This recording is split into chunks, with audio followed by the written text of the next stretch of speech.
দক্ষিণ আমেরিকার এক বিশাল স্পন্দনশীল হৃৎপিণ্ডের মধ্যে এমন একটি স্থান রয়েছে যা তার শ্বাসরুদ্ধকর মহিমায় যেন নিজেরই এক স্বতন্ত্র জীবন নিয়ে বেঁচে আছে। এটাই দ্য অ্যামাজন রেইন ফরেস্ট, এক অসাধারণ সবুজ ট্যাপেস্ট্রি যা প্রাচীন গাছপালার মৃদু ফিসফিসানি আর অসংখ্য প্রাণীর প্রাণবন্ত জয়ফুল গানে বর্ণন করা হয়েছে। যুগ যুগ ধরে এই ইনক্রেডিবল উইল্ডারনেস গভীর বিস্ময় এবং রহস্যের এক উৎস হয়ে আছে, যা এত এনশিয়েন্ট অ্যান্ড ভাস্ট সিক্রেট ধারণ করে যে এমনকি সবচেয়ে সাহসী এবং কৌতূহলী এক্সপ্লোরার্সকেও তা এড়িয়ে গেছে। দ্য অ্যামাজন কেবল একটি ফরেস্ট নয়, এটি একটি ভাইটাল লিভিং ইকোসিস্টেম, পৃথিবীর জলবায়ুকে রেগুলেট করতে সাহায্যকারী এক ক্রুশিয়াল গার্ডিয়ান এবং জীবনের আনপ্যারালালড বৈচিত্র্যের এক পবিত্র হোম। অ্যামাজনের লাশ ডেপথসের প্রতি এক আনব্রেকেবল পুল অনুভব করত ম্যানুয়াল, একজন ইতিহাসবিদ যার হৃদস্পন্দন বনের প্রাচীন স্পন্দনের সাথে এক নিখুঁত ছন্দে বাজত। একটি ছোট ছেলেবেলার নরম বয়স থেকেই সে তার প্রিয় দাদার বলা ক্যাপটিভেটিং গল্পগুলোর মধ্যে এক গভীর সলেস, এক গভীর শান্তি খুঁজে পেয়েছিল। তার দাদা এমন একজন মানুষ ছিলেন যিনি তার নিজের ইউথে ঘন সবুজ আন্ডারব্রাশের মধ্য দিয়ে ঘুরে বেরিয়েছেন। তিনি ছিলেন বনের একজন ট্রু এল্ডার, যিনি শুধু গাছপালা নয়, গল্পও সংগ্রহ করতেন, লস্ট সিভিলাইজেশনস এবং ফরগটেন ট্রাইবসের বিস্ময়কর ন্যারেটিভস। এগুলো কেবল গল্প ছিল না, এগুলো ছিল লিভিং হিস্ট্রিজ যা প্রজন্মের পর প্রজন্ম ধরে চলে আসছে।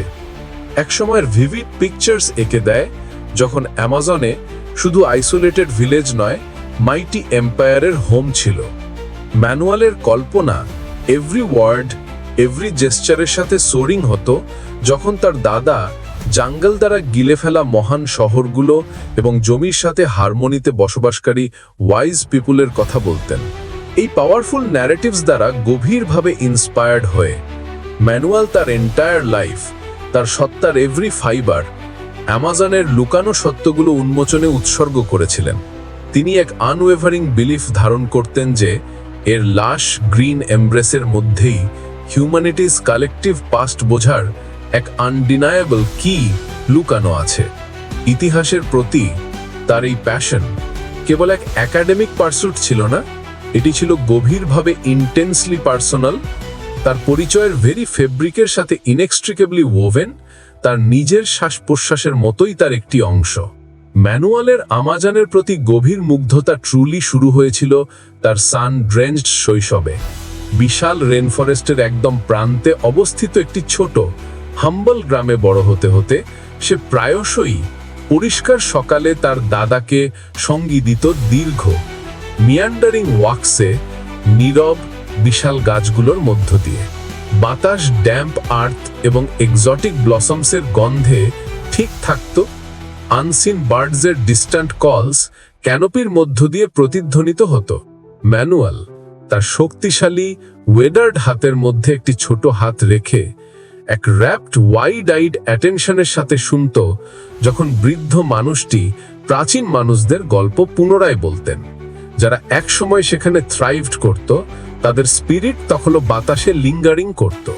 সে ম্যাগনিফিসেন্ট সিভিলাইজেশনের গল্পে আটারলি ক্যাপটিভেটেড হয়েছিল, যারা প্রথম ইউরোপিয়ান শিপস এই সোর্স স্পর্শ করার অনেক আগে ইন্ট্রিকেট স্প্রলিং সেটেলমেন্ট তৈরি করেছিল, ভাস্ট ফার্টাইল ফিল্ডে চাষ করত এবং ইনক্রেডিবলি রিচ ভাইব্রেন্ট কালচারের বিকাশ ঘটিয়েছিল।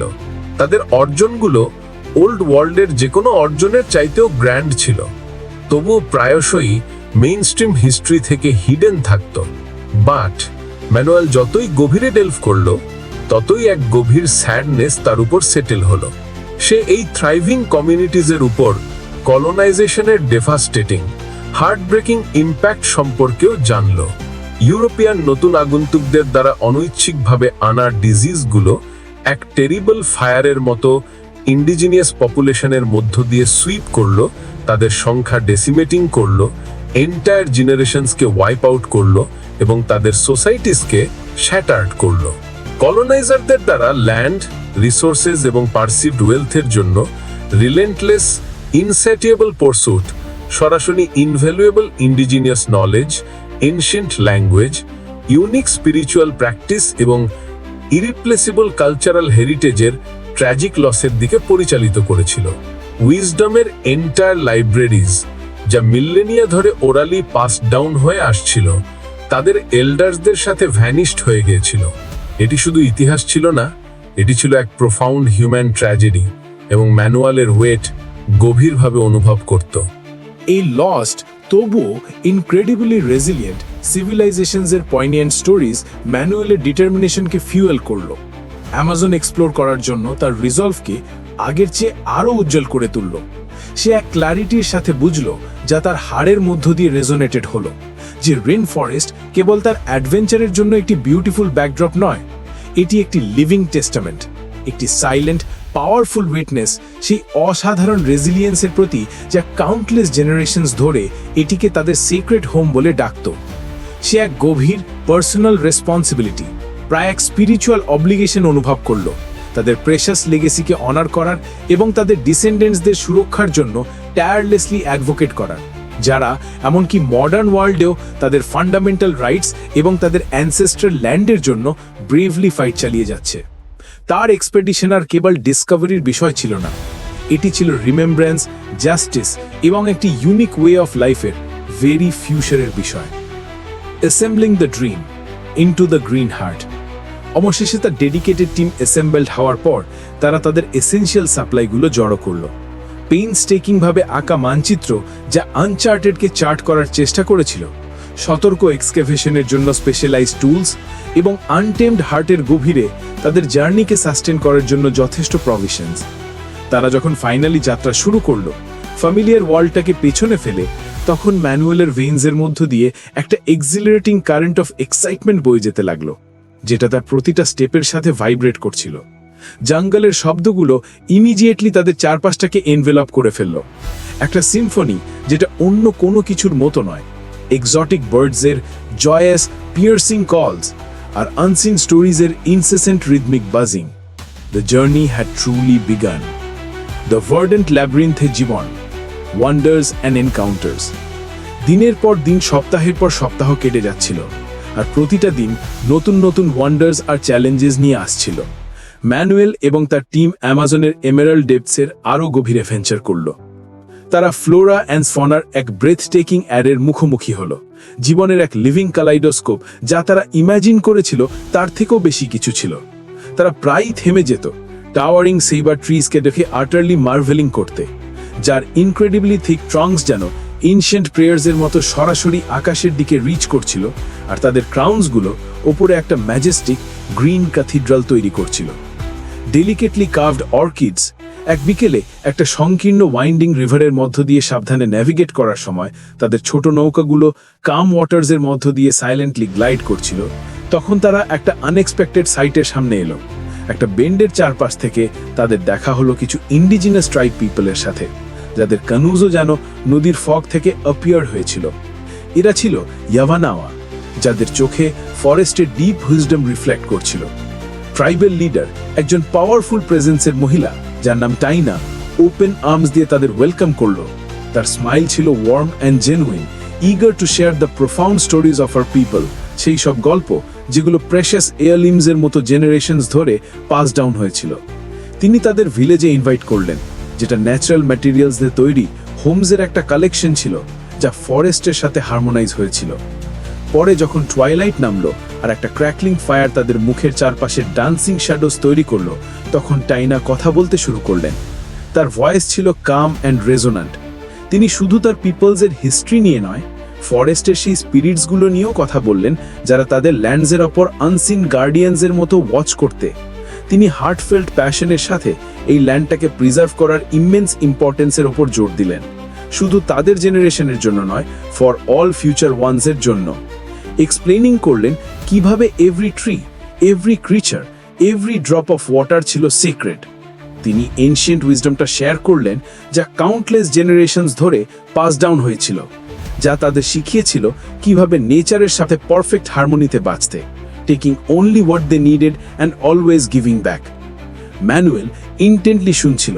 তার আনওয়েভারিং প্যাশন আর তার পিপলসের রেইন ফরেস্টের সাথে যে ডিপ অলমোস্ট স্পিরিচুয়াল কানেকশন ছিল, সেই বন্ড যেটা মিলেনিয়ার ওপর ফর্জ হয়েছিল, সেই তার ইমপ্রেশনটাতে সে আটারলি ক্যাপটিভেটেড হয়ে গেছিল। তার মধ্যে একটা প্রোফাউন্ড শিফট ফিল করছিল। সে বুঝতে পারছিল যে সে যে নলেজের সাক্ষী হচ্ছে তার ডেপথ কতটুকু। ইয়াভানাওয়াদের সাথে তাদের ইনক্রেডিবলি রিচ ইন্টারঅ্যাকশনসের মধ্য দিয়ে ম্যানুয়েল এবং তার টিম ট্রু সাস্টেনেবিলিটি আর নেচারের জন্য ডিপেস্ট ফর্মস অফ রেসপেক্টের বিষয়ে ইনভ্যালুয়েবল লেসন শিখেছিল। তারা ডিসকভার করলো যে ট্রাইবটা প্ল্যান্টসের মেডিসিনাল প্রপার্টিজ সম্পর্কে immense wealth of knowledge cultivate করত। কিওরস অ্যান্ড রেমেডিজের এক ভাস্ট লিভিং লাইব্রেরি, যেই নলেজটা সেঞ্চুরিজ ধরে এল্ডার থেকে চাইল্ডের কাছে কেয়ারফুলি পাস ডাউন হয়েছিল। ল্যান্ডের সাথে এই profound living connection, it's history, it's spirits, it's healing powers এমন কিছু ছিল যা ম্যানুয়েল প্যাশনেটলি আন্ডারস্ট্যান্ড করতে চেয়েছিল, ট্রুলি গ্রাস্প করতে চেয়েছিল। আর এটা রেইন ফরেস্টে পার্মানেন্ট প্রিজার্ভেশনের জন্য টায়ারলেসলি অ্যাডভোকেট করার তার অলরেডি স্ট্রং রিজলভকে আরও ডিপেন্ড করলো। শুধু একটা ন্যাচারাল ওয়ান্ডার হিসেবে নয়, বরং হিউম্যান উইজডমের একটা লিভিং টেস্টামেন্ট হিসাবে। দ্য ইয়াভানাওয়া তাকে দেখিয়েছিল যে অ্যামাজন শুধু ওয়াইল্ডই ছিল না, এটা ওয়াইজও ছিল। Unveiling echoes, the stone temple secrets. যখন তারা জঙ্গলের এমারাল্ড এমব্রেসের আরও গভীরে ভেঞ্চার করলো, নোন ট্রেলসগুলো পেছনে ফেলে এমন এরিয়াজে পুশ করলো যেখানে few outsiders had ever seen, তখন টিমটা অ্যাস্টনিশিং গ্রাউন্ড ব্রেকিং ডিসকভারিজ করলো। এয়ারটা থিকার হয়ে গেল, সাইলেন্সটা আরও প্রোফাউন্ড হয়ে গেল, যেটা শুধু আনসিন লাইফের হামে ব্রেক করছিল। এক ফিটফুল সানগ্রেঞ্জ দিনে ডেন্স ফোলিয়েজের মধ্য দিয়ে ডেজ অফ আর্ডুয়াস ট্রেকিংয়ের পর তারা একটা আনএক্সপেক্টেড ক্লিয়ারিংয়ের সামনে স্টাম্বল করলো। এমন একটা জায়গা যেখানে টাওয়ারিং ট্রিজগুলো সাডেনলি রিসিড করে গেল, revealing a massive intricately carved stone structure, যেটা almost entirely relentless hungry forest দ্বারা সোয়ালোড হয়ে গেছিল। এটা ব্রেথ টেকিং মোমেন্ট ছিল, একটা gasp caught in Manuel's throat. Ancient স্টোনসগুলো ভাইন্স আর মস দিয়ে ড্রেপড হয়েছিল, যার ফলে সেগুলো সারাউন্ডিং ল্যান্ডস্কেপ থেকে অলমোস্ট ইনডিস্টিংগুইশেবল হয়ে গেছিল। নেচারের পাওয়ারফুল রিক্লেমেশনের একটা টেস্টামেন্ট ছিল এটা। ট্রেম্বলিং হ্যান্ডস আর সার্জিং এক্সাইটমেন্টের সাথে তারা ঠিক ভাইন্স, ক্লিঙ্গিং ফোলিয়েজ আর সেঞ্চুরিজ অফ অ্যাকিউমুলেটেড আর্থকে ক্লিয়ারিং অ্যাওয়ে করার পেইনস্টেকিং ওয়ার্কটা শুরু করলো। যখন প্রতিটা লেয়ার জেন্টলি রিমুভ করা হচ্ছিল, তখন একটা মার্ভেল ইমার্জ করা শুরু করলো। একটা গ্র্যান্ড টেম্পল, যেটা ইন্ট্রিকেট বিউটিফুল কার্ভিংসে অ্যাড অন ছিল, যা শুধু সিম্বলসই ডিপেক্ট করছিল না, বরং ইয়াভানাওয়া অ্যানসেস্টার্সদের কম্পেলিং স্টোরিজও ডিপেক্ট করছিল। তাদের ক্রিয়েশন, তাদের হিরোজ, তাদের ডেইলি লাইভসের টেলস। এগুলো শুধু ডেকোরেটিভ প্যাটার্নস নয়, এগুলো ছিল একটা vibrant historical record, frozen in stone. তাদের ডিসকভারির ওভারওয়েলমিং সিগনিফিকেন্সে ম্যানুয়েলের হার্ট একটা ফ্র্যান্টিক জয়ফুল বিটের সাথে রেস করছিল। এটা শুধু একটা ওল্ড বিল্ডিংয়ের থেকে বেশি কিছু ছিল। এটা ছিল একটা অ্যানসেস্ট্রাল ভয়েস, যা কাউন্টলেস সেঞ্চুরিজ ধরে হাস্ট হয়েছিল। এটা ছিল পাস্টের সাথে একটা ডাইরেক্ট ট্যাঞ্জিবল লিঙ্ক, একটা powerful undeniable testament to the incredible resilience of a culture যা centuries of profound change, colonization and the march of টাইমের পরেও এগেনস্ট অল অডস এন্ডিওর করেছিল। It was a whisper from a glorious past finally speaking aloud. তারা carefully uncover করা প্রতিটা artifact from beneath the layers of time and earth তার নিজের unique story বলছিল। সেখানে exquisitely crafted pieces of pottery ছিল, bearing the fingerprints of ancient artists, sturdy tools shaped for task long forgotten, আর ancient ডুয়েলিংসের humble remnants ছিল, যেখানে families once lived, loved and loved. এই সব small precious fragments invaluable insights provide করছিল daily lives, beliefs and societal স্ট্রাকচারসের বিষয়ে of the people who had once thrived with vibrant energy in this very place, in this exact spot beneath the towering canopy. ম্যানুয়েলের হাতে সে যাই ধরেছিল, তার সাথে একটা overwhelming profound sense of responsibility feel করছিল। এগুলো একটা ডেড হিস্ট্রির মিয়ার রেলিক্স ছিল না। No, this were living memories, a vibrant কালচারের ট্যাঞ্জিবল একোস, এমন একটা পিপল যারা deserved above all else to be honoured, to be remembered and to have their legacy preserved for all time. সে জানতো যে শুধু ফাইন্ডিং দেম এনাফ ছিল না, their stories had to be told. The rainforest's tests, trials in the wild. তবে এক্সপেডিশনটা তার breadth taking Discovery সব মুহূর্তের জন্য সার্টেনলি তার ডন্টিং চ্যালেঞ্জেস ছাড়া ছিল না। রেইন ফরেস্ট নিজে একটা লিভিং এন্টিটি ছিল, বিউটিফুল কিন্তু প্রফাউন্ড ডেঞ্জার্স অ্যান্ড টেস্টসেও ভরা ছিল। তারা ইনক্রেডিবলি টরেন্সিয়াল রেঞ্জের মুখোমুখি হয়েছিল, যেটা স্কাই থেকে not in drops but in solid শিটসের মতো পড়ছিল, যা ওয়ান্স ক্লিয়ার পাথসগুলোকে মিনিটসের মধ্যে churning impossible rivers of mud and ওয়াটারে ট্রান্সফর্ম করে দিচ্ছিল। কনস্ট্যান্ট ড্যাম্পনেস সব কিছুর মধ্যে সিপ করে যাচ্ছিল, তাদেরকে বোন চিল করে দিচ্ছিল, ইভেন সিম্পল টাস্ককেও আর্ডুয়াস করে দিচ্ছিল। আর যখন তাদের সাপ্লাইজ ওয়াটার লকড হয়ে যাচ্ছিল, তখন মোরাল প্রায় টেস্টেড হতো। এয়ারটা হিউমিডিটিতে ঠিক ছিল, আর জঙ্গলের আনসিন ইনহ্যাবিটেন্টসগুলো তাদের নিজেদের থ্রেটস প্রেজেন্ট করছিল। Venomous snakes, perfectly camouflaged, silently slithered through the dense underbrush, demanding constant vigilance. Relentless and numerous biting ইনসেক্টসের সোয়ার্মস প্রতিটা মোমেন্টটাকে আনকমফোর্টেবল করে দিচ্ছিল। আর ম্যালেরিয়া থেকে আননোন ট্রপিক্যাল এলিমেন্টসের ডিজিজের কনস্ট্যান্ট থ্রেট একটা সাইলেন্ট হেভি ক্লাউডের মতো তাদের মাথার উপর হ্যাং করছিল। ইচ নিউ ডে, এই নতুন অভিযান তাদের জন্য আরও কিছু নতুন অবস্ট্যাকলস নিয়ে এলো। এ যেন তাদের ধৈর্য, সহনশীলতা এবং আনওয়েভারিং রিজলভের চরম পরীক্ষা। এই দীর্ঘ এবং কঠিন অভিযানের চাপ যখন ধীরে ধীরে তাদের উপর প্রভাব ফেলতে শুরু করলো, তখন দলের মধ্যে ছোট বড় অনেক কনফ্লিক্ট দেখা দিতে লাগলো। নিজেদের মধ্যে প্রায়ই মতের অমিল হতো, কখনো কখনো তা হিটেড ডিবেটে পরিণত হতো। তাদের গবেষণার দিকটা ঠিক কি হবে? তারা কি বোটানিতে বেশি মনোযোগ দেবে, নাকি আর্কিওলজিতে? এবং কিছু পবিত্র স্থান খননের ক্ষেত্রে নৈতিক দ্বন্দ্বগুলো আরও জটিল হচ্ছিল। কেউ কেউ মনে করতেন জ্ঞানের অন্বেষণ একটি সম্পূর্ণ এক্সপ্লোরেশনের ন্যায্যতা দেয়। অন্যরা, বিশেষ করে আদিবাসী গাইডরা, একটি গভীর শ্রদ্ধা এবং সতর্কতা অত্যাবশ্যক বলে মনে করতেন। এই টেনশনগুলো পুরো দলে একটি ভারী প্যালপেবল স্ট্রেইন তৈরি করেছিল। এই কঠিন বিতর্কের কেন্দ্রবিন্দুতে প্রায় নিজেকে খুঁজে পেতেন ম্যানুয়েল, দলের নেতা। তিনি তার হিস্টোরিক্যাল নলেজের তীব্র অন্বেষণ এবং এই ভূমি এবং তার মানুষের প্রতি যে শ্রদ্ধা রয়েছে, এই দুয়ের মধ্যে একটি ভারসাম্য বজায় রাখার জন্য প্রাণপণ চেষ্টা করতেন। এটা তার কাঁধের একটি বিশাল বোঝা ছিল। এই গভীর অনিশ্চয়তা এবং নৈতিক দ্বিধার মুহূর্তগুলোতে তিনি প্রায় গভীর নম্রতার সাথে ইয়াওয়ানাওয়া নেতা টাইনার কাছে যেতেন, তার গভীর জ্ঞান এবং বাস্তবসম্মত দৃষ্টিভঙ্গি চাইতেন এই জটিল এবং সংবেদনশীল অভিযানকে এগিয়ে নিয়ে যাওয়ার জন্য। টাইনার পরামর্শ সবসময় স্পষ্ট এবং এই ভূমির প্রতি শ্রদ্ধাশীল ছিল। ম্যানুয়েলস পার্সোনাল গ্রোথ, অভিযানটা যখন ধীরে ধীরে এগিয়ে চলছিল, তখনই অসাধারণ এবং কঠিন অভিজ্ঞতার মধ্যে দিয়ে ম্যানুয়েলের একটা গভীর পরিবর্তন হচ্ছিল। এটা শুধু একাডেমিক বোঝার চেয়েও অনেক বেশি কিছু ছিল। তিনি তার জার্নি এবং অর্জিত জ্ঞান সম্পর্কে গভীরভাবে রিফ্লেকশন করা শুরু করলেন। শুধু রেইন ফরেস্টের আচিন রহস্যের সম্পর্কেই নয়, বরং তার নিজের সম্পর্কেও তিনি অনেক কিছু জানতে পারছিলেন। তিনি এই ভূমি, এর প্রাচীন গাছ এবং জীবন্ত নদীগুলোর সাথে এবং এখানকার মানুষদের, বিশেষ করে ইয়াওয়ানাওয়ার্সদের সাথে যে শক্তিশালী ইমোশনাল কানেকশন তৈরি করেছিলেন, তার ট্রু হেরিটেজ এবং জেনুইন আইডেন্টিটির মানে সম্পর্কে তার বোধকে আরও গভীর করে তুলছিল। তিনি এক স্পষ্ট রিভেলেশনের সাথে বুঝতে পারছিলেন তার এই কোয়েস্ট শুধু অতীতের রহস্য উন্মোচন করার জন্যই নয়, এর গভীরতম অর্থ হলো একটা হোপফুল ফিউচার তৈরি করা।